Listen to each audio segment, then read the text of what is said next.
Hi guys, I've got another video for you. And before I get into it, I just wanted to say I did not put up a July favorites for this month. So I will have an August favorites though coming up soon. So you can look out for that. If you really want to see a favorites video, I will link my June video down below so you can check that out. But I wanted to talk about a foundation and give you my thoughts on it. It's the Covergirl Vitalist Healthy Elixir Foundation, and this is supposed to be a foundation with vitamins. It says it has vitamin E, B3, B5, and it's got SPF 20, so this is natural sunscreen. I can't wear chemical sunscreen anyway, but it's supposed to be, like a good for you type of foundation as far as the ingredients go. I got this one at Walmart, I believe, for $9.99, and you get 30 milliliters of product or 1 fluid ounce, and it's got a nice pump. Sorry, it's a little dirty, but I like the packaging, and I have it in the shade 705.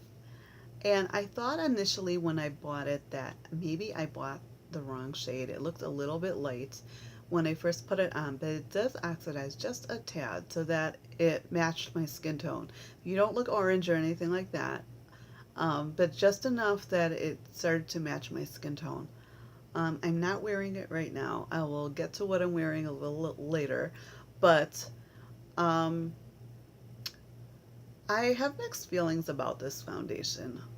When I first put it on, I used a buffing brush and I found that it was streaky, but I did notice the coverage was like full coverage. I was very impressed with that for a drugstore foundation.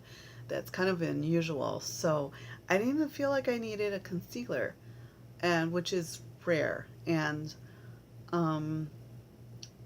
but I didn't like that streakiness. And I did a video while I was wearing it, and it looked fine on camera, but I'm sure that in person you'd be able to see that it was not great as far as the application goes.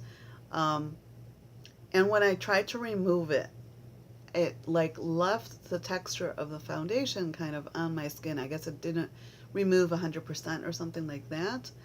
And I found that really strange.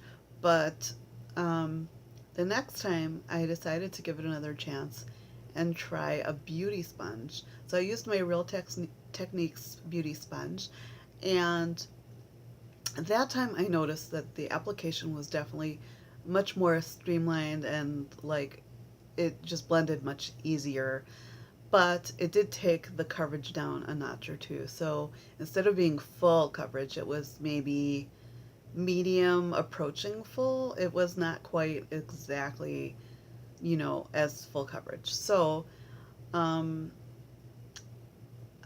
don't know. I know that people have been comparing this foundation to the Neutrogena Hydro Boost. Now, I don't know. These foundations, in my opinion, cannot be more different because of the coverage. And the formula actually, I think, is different. I mean, they're supposed to be both like hydrating type formulas. This one, I mean, I'm wearing it right now. It makes my skin look pretty dewy, and I don't do anything in addition to make it look, besides for wearing a little highlight. Um, I don't know. I I like this one actually a lot. I'm wearing it in the shade 30 Buff. So that's the one from Neutrogena. I like that one more, but the coverage is not at all the same, and it does feel different. The coverage on the Neutrogena one is only like light to medium plus, like if you build it up a little bit. So I don't know. In my opinion, I don't know where people are coming up with the fact that they're similar, because to me they couldn't be more different. But do I like the CoverGirl one? I don't know. I'm on the fence about whether I would buy another one of these. Would I buy another one of the Neutrogena? Absolutely. Um, so, I mean, there you have it. I don't know. It's just the way I feel. So, I mean, everyone was saying how this CoverGirl one is awesome. I don't know if it's awesome. I mean, I think it's okay. I did like the fact that it had higher coverage, so that's kind of nice. Um, so I hope you enjoyed my thoughts on the product, and you can follow me on Facebook at Yeah for Real Beauty for updates. And please subscribe so you don't miss out on any of my videos. Thank you so much for watching. Bye.